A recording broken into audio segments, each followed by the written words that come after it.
কারা বন্ধুরা কারা কারা এই ব্যাপারটা জানো যে এরকম করে দেখো, এখানে অনেক দেখিয়েছিলাম একদিন, অনেকগুলো গাছ ছিল, সেখান থেকে অল্প অল্প করে তুলে নিয়ে ওই যে দূরে দেখতে পাচ্ছ হালকা হালকা করে লাগিয়েছে। আর এই যে এখানেও দেখতে পাচ্ছ যে দেখো হালকা হালকা করে লাগানো আছে।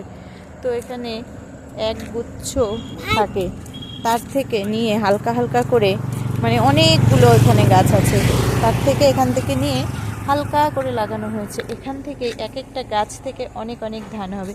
তারপর যখন ধানগুলো পাকবে অবশ্যই আপনাদেরকে দেখাবো কেমন হয় ধানগুলো, যেটা আমাদের নিত্য প্রয়োজনীয় জিনিস, আমাদের বাঙালিদের প্রধান খাদ্য ভাত। তো সেটাই কিন্তু এখান থেকে হয়। তো কেমন লাগলো অবশ্যই জানাবে। আর সকলে ভালো থাকো, সুস্থ থাকো। এদিকটায় আর কদিন পরে ধান হয়ে যাবে, শুধু ধান থাকবে, তখনও অবশ্যই আপনাদেরকে দেখাবো যে কেমন লাগে সমস্তটা।